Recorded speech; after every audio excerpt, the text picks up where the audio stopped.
Good morning, I'm Harley Schlanger from the LaRouche Organization with your daily video update for October 30th, 2024.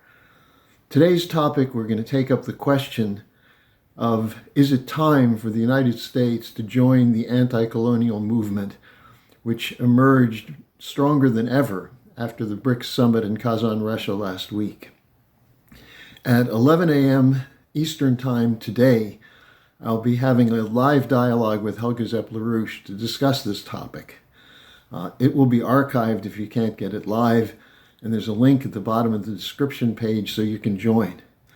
We're going to discuss the transition underway from 500 years of history dominated by competition among colonial powers to a new multinodal or multipolar world of cooperation.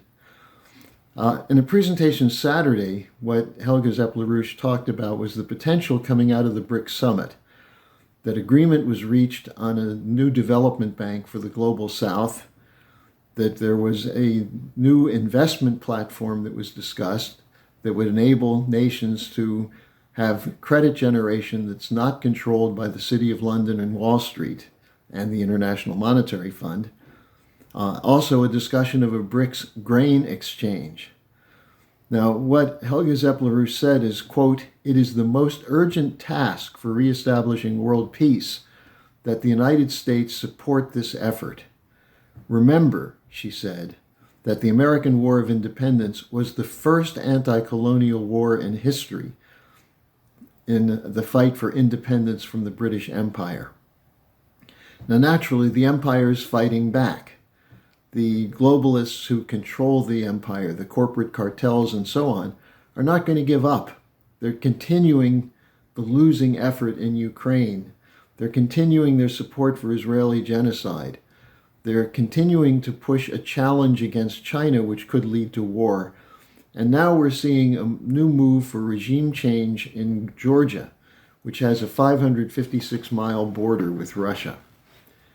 Now, the signs point to a color revolution for regime change in Georgia as a result of parliamentary elections last week, which gave a victory to the Georgia Dream Party, which is a party which is essentially pro-Russia, or minimally for neutrality between Russia and the European Union.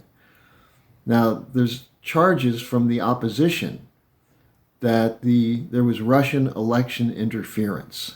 Now, we're familiar with that story, aren't we? The discredited Russiagate story, the charges that Russia rigged the Brexit vote, that Russia is running operations against every European country, when in fact this is what the CIA has done for decades.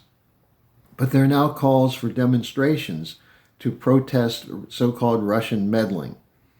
Now, the Dream Party received 54.8% of the vote.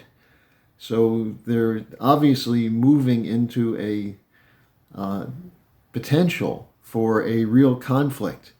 Ursula von der Leyen, the president of the European Commission, criticized the results. She joined a number of EU leaders who said that these results go against what they expected. Well, this is their standard. When Orban won the last election in Hungary by a large majority, they said this was unfair, it should be protested. So where's the democracy? Does democracy mean you only support the results when they are to your liking? Well, that's obviously the point. And so you have threats coming against Georgia's government from other EU leaders, as well as from the State Department. State Department spokesman Matthew Miller said there must be a full investigation. Now, what's the issue with Georgia? Why is this so important? Well, Georgia has been linked to Ukraine for NATO eastward expansion going back to 1994, when, after the fall of the Soviet Union, Georgia was identified as a country that should be brought into NATO. Again, NATO on the Russian border. And the idea was at that time that Georgia was brought into the NATO Partnership for Peace, which was considered an intermediary step before joining NATO. There was a Rose Revolution in 2003, a color revolution to overthrow the government, which was not pro-NATO at the time. At the Bucharest summit in 2008, there was a NATO-Georgia Commission on NATO membership set up, which promised eventual membership. And then at the Bucharest 2008 NATO meeting, the same one that promised Ukraine ultimate NATO membership, promised it to Georgia as well. Now, if you look on a map and see where Georgia is located, you see why this is important. It shares a nearly 600-mile border with Russia. It's on the Black Sea, and it borders Turkey, Azerbaijan, and Armenia. So what it represents is a geostrategic intervention point against a potential Eurasian alliance. And as we know from Brzezinski, going back to Halford Mackinder in 1900, a Eurasian alliance is the greatest threat to empire. And that's why we're seeing these destabilizations carried out, the war in Ukraine, and now the threat to launch an operation in Georgia. Now, meanwhile, there are developments in other NATO countries that we should keep an eye on.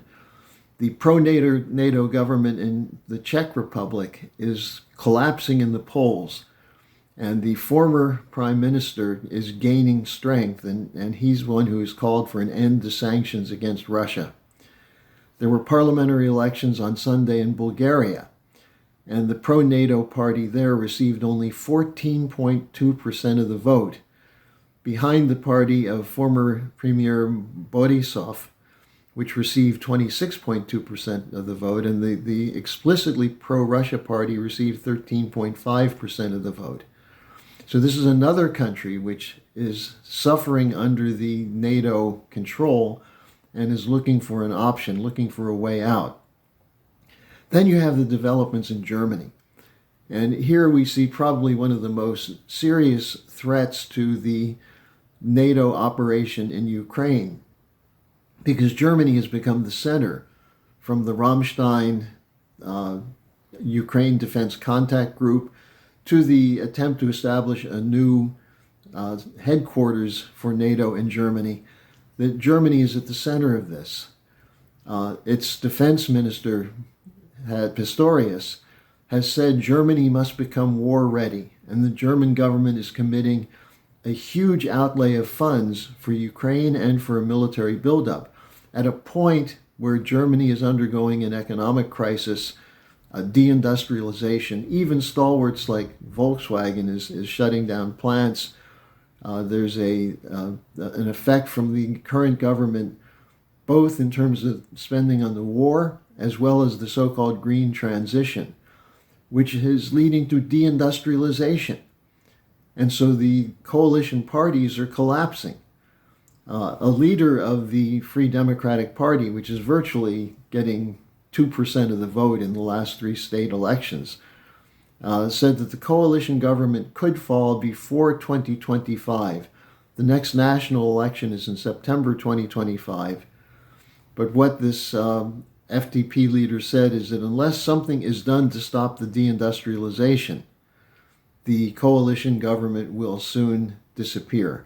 And there are tensions, very extreme tensions, between Chancellor Scholz and his coalition partners of the Greens and the Free Democrats. Now, again, let's go back to the central issue here. What's the purpose of government? It's to defend the interests of its population, which includes the improving of the physical economic development prospects for the future, to allow for increases in productivity, increases in real wealth production. And instead, we see the European Union, the US Federal Reserve, committed to policies which back up mountains of debt with government creation of funds. And it's not even government creation of funds, it's private banks operating through central banks that generate funny money to allow the books of the banks to be kept in some kind of solvency, or liquidity rather, even as the economy continues to spiral downward. And that's the tension that underlies these wars. And so now you have the BRICS with an alternative development project or perspective emerging. That's why there's so much tension coming from the West to stop it. Provocation, war, and so on. Now, I urge you to join us today, join me for the discussion with Helga Zepp-LaRouche. The topic is the BRICS Summit and the end of 500 years of colonialism. You can join with the link that's at the bottom of the description page, or you can see it later in its archive form. So thanks for joining me. Maintain optimism and fight. Fight, fight, fight for a change, for this transition to be successful. Hello, thanks for watching. Be sure to like, subscribe, and hit the notification bell so you don't miss any of our videos. Support our independence to produce videos like these. Become a member of the LaRouche organization at thelarouche.org/member. By becoming a member for $25 or more, you'll get special access to the EIR Alert Daily Briefing and Weekly Magazine, which is what I read to stay on top of things.